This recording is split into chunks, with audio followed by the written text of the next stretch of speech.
Hi there, mamas. In this video, I am going to be talking about the 8 most common mistakes I see people make when they're planning their Disney vacation. I'm Christina. I'm a traveler, a planner, and most importantly, a mom. I'm sharing my best tips to make traveling as a family a little less stressful. So put down your phone, pack your bags, and let's showcase the world.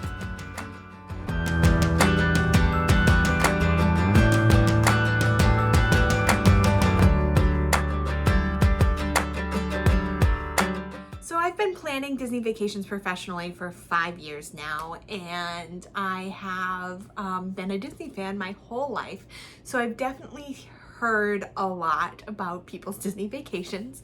When I would go to Disney year after year after year, back when I was only going once a year before I started doing this, people would be like, oh, you're going back to Disney? Like, why would you do that? I hated Disney. I love it so much. Oh my goodness. And I have found that if people hate it, it's because that they're making one of these big mistakes. And hopefully we can go through them and you won't make them and you will love Disney as much as I do. So the first thing is not booking early enough. When you don't book your vacation far enough in advance, and I would say start planning around 8 to 9 months before you want to go. You're not going to get your first choices of things. You're not going to get your first choice of hotel. You're not going to get the best rate. You're actually going to get the best rate when Disney releases their packages in June. So you should always be booking in June for the next year if you have a particular room you want to be in. If you're a little more flexible about room type and the rate isn't super important to you, then about 8 to 9 months in advance, you'll get your first choices in terms of resorts, you'll get your first choices in terms of dining, and then you will be ready to go when your fast pass booking window opens. So always start thinking about planning your Disney vacation before you think you need to. I will put a link to a video I did on planning a last minute Disney vacation. Completely different. If I plan last minute Disney vacations all the time, but I go all the time, so I don't feel like I have to do certain things. There aren't certain things I have my heart set on because I know I'm going to go back and I can do them that time. But if this is a once in a lifetime trip or a once in a very long wild trip, you want to make sure you're booking early. If you're looking to go soon and you haven't started booking it, that's okay. Don't panic. You will still have a great trip. You just have to be a little bit more flexible. Not choosing the right resort is a huge one. One of the biggest frustrations I hear are the buses are a problem. I've never had a problem. I'd say once per trip I have a problem with a bus, but it's not like a consistent thing. But I hear a lot. When I'm going with my daughter, I know that I always try to stay someplace where it's not just bus only transportation. So for her first trip, we stayed at the Contemporary and we were able to walk back and forth in the Magic Kingdom, so we didn't have that stressor. So if you have strollers, you might want to consider staying at, the Wilderness Lodge, where you may or may not have to fold up your stroller, but you have the boat back and forth, an Epcot area resort or a Magic Kingdom area resort, depending on where you're going to be spending more time. And that way you don't have some of those frustrations.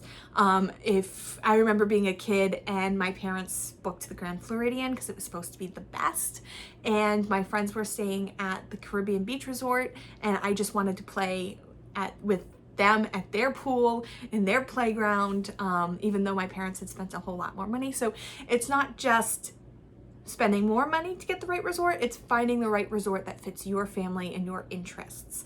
And so I'll put that video link here too about choosing the right resort, and hopefully that will help you. I do also have a resort guide. I will put a link to that below. If you want to download that free resort guide, it will help you determine what is the best for you by your budget, your interests, where you're going to be spending more time, those kind of things. Booking the most popular restaurants is a huge mistake. If you hear that you have to eat here, you have to eat there, you have to eat there, and you're underwhelmed by the experience, it's important to know that there are alternatives. So if your friend's brother's hairdresser tells you that you have to eat at Chef Mickey's because they had a great time, but you look at the menu and it's not really what you think, there's alternatives out there. If you want a Disney Mickey and Pal's Character Meal, Garden Grill is a great one. I love the Tusker House. Chef Mickey's isn't the only one. So it's knowing what your likes and dislikes are and being able to pick from there. There's over 400 places to eat on Disney property. So you don't have to go to the ones that everyone else goes to. There's so many great ones out there, and we can help find the ones that are going to be best for you and your family. Another big mistake is adding the dining plan without doing the math. So I see this question all the time in all sorts of Facebook groups. Should I add the dining plan? I can't answer that question unless I know what your dining arrangements are. Are you eating at sit-down meals all day? Like, how are you planning on eating? Then do the math. So when I book a vacation, I won't automatically add the dining plan unless it's a return guest and they know that that's what they want, because I want to make sure that you are getting the dining reservations that you want, and then figuring out from the dining reservations whether or not you're going to save money on the dining plan. More often than not, you will, but it depends on your family, it depends on how you eat, it depends on all sorts of things. So it's really important to do the math there. I know I hate math, so I created a calculator. I'll put a link to that. There's going to be a lot of links in this video. I put a link to that below. You can buy it on my website. It's a Disney dining plan calculator. If you book your vacation with me, you don't have to worry about it at all, because I will do the math for you. The next mistake, I think this is number 5, is not fully understanding crowd patterns. You can have the best plan in the world, but something's going to go wrong. A ride's going to be down, or there's going to be unexpected crowds at an attraction that doesn't normally have crowds. You need to know how to adapt your plan to be able to change things around and not completely screw up your whole day and your whole plan that you spent all this time making. So what I do is I have created a little cheat sheet that I send my clients with, and it basically says ride this within the first 2 hours, ride this within the first 2 hours, ride this one anytime, so that you can interchange things really easily and you understand the best time to ride each attraction. It's not just, okay, I'm going to ride this first, this second, this third, this fourth, this fifth. It's being able to change and adapt quickly.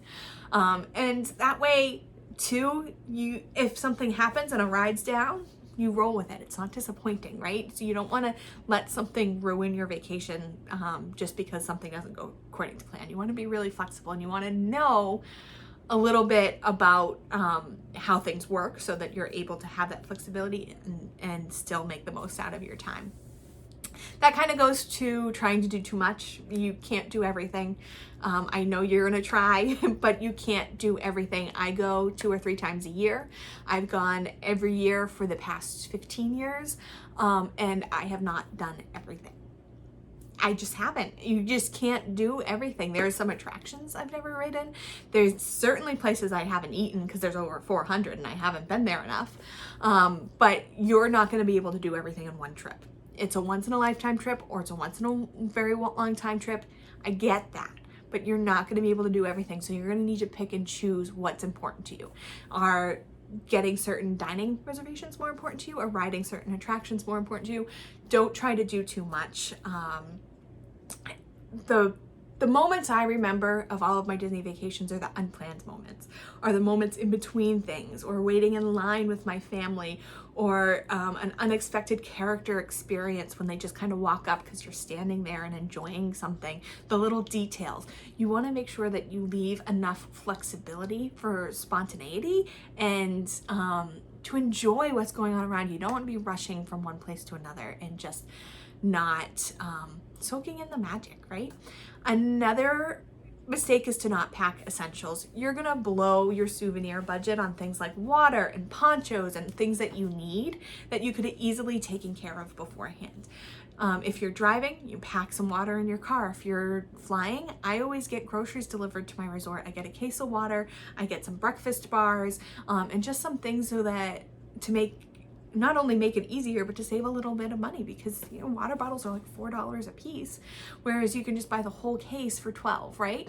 So we still end up buying waters. We bring waters, we bring water bottles, we ask for free water, but we still end up buying water because you just need a ton of water. But save a little bit of that water money and by getting water delivered to your hotel room. Pick up dollar store ponchos. Pick up 12 of them. That's still less than one poncho at Walt Disney World. Mitch, my husband, likes the ponchos at Walt Disney World because they're reusable. I do not. I don't like to take off a sweaty wet poncho and fold it back up and put it back in my bag. He likes it, so he has one and we just bring it back again and again and again. I just bring the dollar ponchos. They are great. I can put them on wet surfaces and just recycle them when I'm done. They are awesome. You can get a ton of stuff that you need at the dollar store. You can get a ton of stuff that you need from Amazon, and you don't have to spend nearly as much money. So leaves much more for souvenirs. The last mistake is not using a travel agent. Obviously I'm biased, but it's no additional cost to you. It's the same cost as booking directly through Disney, and we're gonna save you time, we're gonna save you money, we're going to take care of all the stuff, walk you through it. It's going to be a painless process. You're going to have a magical experience at Walt Disney World, and you're not gonna have to spend hours and hours researching and planning and watching videos like these. You have someone giving you all the information you need right in your inbox. So those are the mistakes. Hopefully now that you've watched this, you won't make them. If you are looking to have a Walt Disney World vacation without overwhelm, I'm going to put a link to another freebie below. It's 5 easy steps to a Disney vacation without overwhelm. It walks you through easy peasy.